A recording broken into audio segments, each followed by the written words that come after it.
So, like in American culture, we have holidays and traditions that we observe. Well, in Germany, they celebrate something called Oktoberfest. And I'm sure many of you are familiar with Oktoberfest, all of the beer and stuff. But that is not what it originally was. The history behind it and the shocking statistics of it and how it has evolved are what make this tradition unique. So Oktoberfest began in October of 1810 on the 12th. It was supposed to celebrate the marriage of Prince Ludwig and Princess Teresa of Saxe-Hildburghausen. In order to have their marriage a celebration, they invited all of the citizens of Munich. And I don't know if you know how big Munich is, but it's equivalent to Berlin, which is the capital city.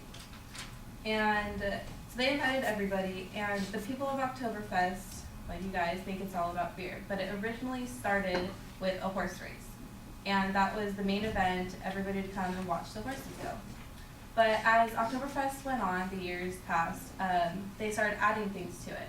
So the next year, they added an agricultural event, which was to bring all the farmers and to have more money come into the economy for them. And so after that, it was supposed to celebrate their anniversary. And they had it on this big field called, Teresa Weisenberg, which it translates into English as Teresa's Meadow. And so that is the entire field. It's 103 acres of land, and that's where they have it. And as they, like I said, as the years went on, they started adding more things to it. They added a carousel, beer booths, and the beer booths are almost permanent now just because they don't want to have to build structures and take them down. And so because of the different aspects of German history, there have been years where they were not able to have Oktoberfest, such as World War I, World War II, the high inflation, and different disease outbreaks. And so Oktoberfest has been canceled about 24 times in its history. But they have this thing called Autumnfest, which they had in place of it. And this leads to my next point, which is how it has evolved from 1810 to now.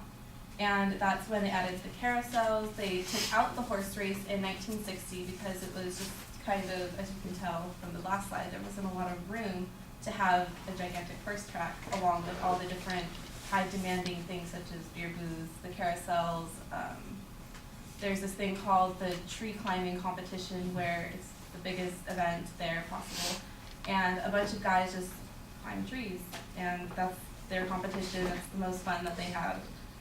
And they took out they didn't completely take out, but they had the agricultural event, which was started at the second Oktoberfest. They only have it every 4 years. And now that you have some knowledge of Oktoberfest and how it started and the different things that have been added to it, you can look at the different statistics. Like in 1999, they had about 6 million people attend there.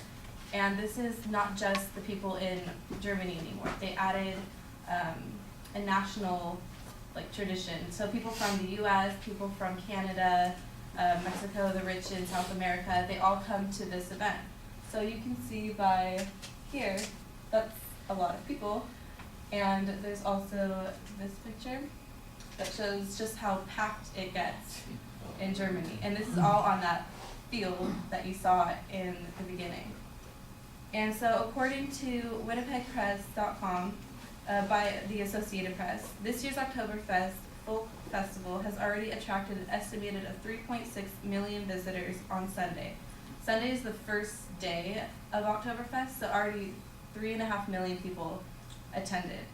And it was projected that there is going to be a total of about 6 million visitors to celebrate the 16-day extravaganza. And the most common misconception by people is that Oktoberfest is in October. Well, in Germany, it starts at the end of September and it goes to the first Sunday of October. So for them, it's Oktoberfest and it's Septemberfest for them. But here, people think it's all of October. And like I said, it was for 6 million people, and that was in 2010. And 2010 was the biggest one possible. They had 9 million people because it was the 200-year anniversary of Oktoberfest. And here is one more picture of just how colorful it is. They like to add many different colors, as you can see, and they're really bright. And when it's nighttime, I couldn't find a really good picture of it. It's basically this little area. It's like bright, and the entire city around it is just in darkness, basically.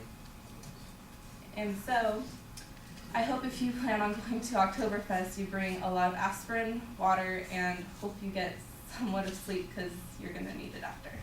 Thank you.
All right, the intro's okay. I think you could be a little bit more dramatic and enthusiastic and pull us in, try and make it a bit more interesting.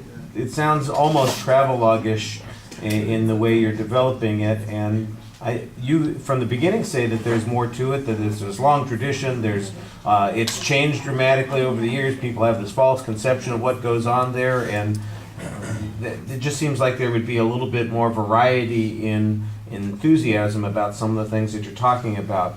The content, I think, you've got good information in the speech. You did a nice job citing most of that information. It sounds at first like it's going to be chronologically structured, but during the course of the presentation, it feels like there's just random information being inserted occasionally. The second point of the speech just seems like it's going to be statistical information, and I'm not sure why that's its own category, why that wasn't integrated into the main body of the speech, and you didn't just talk about the time periods and use the time periods as maybe the structure for the presentation, for the whole presentation, especially when so many of the statistics that you have toward the end are talking about the current events and what's going on, and instead of the historical references. So I'm not sure that it should be its own separate category. It seems like that information ought to have been integrated into the body of the speech. Presentation factors, you kind of standing off in the corner there a little bit. I understand that you want to stay out of the way of the images on the screen, but that also limits you. You've got your legs crossed awkwardly in the introduction. You finally do straighten up, and I thought your posture was better in the last, let's say, 3/4 of the presentation. Your facial expressions, I think you need to be a little bit more vivid when you're talking to us. There's a lot of reading that's going on at times, and I think that there's a tendency to forget that you are supposed to be engaging the audience there. When you're not reading, you do look up at the audience, and I think that that's a good thing, but because you've got those cards in your hand and you're so frequently looking down at them, you end up breaking contact much too regularly.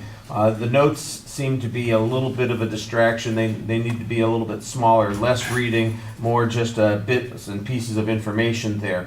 On your voice, I think that you project pretty well. Like I said, I think you need a little bit more variety in your energy and tone to make the speech more interesting and involving and fun. I mean, you're talking about some of the things that are going on there and how it's different and how crowded and packed it is, and it's hard to tell what your emotional reaction to any of that is. It's not that it's mundane, it's just that there's just not a lot of variation in your voice, and you want to put in some extra energy there. I thought that the contents were nicely prepared. The visuals were integrated into the speech very effectively. There weren't too many of them. Although I do think that finding that one picture would have been helpful, since that you made such a big deal about it at the end, where everything else is dark in comparison to the lighted up field there. I just felt like, oh damn, I wanted to see that.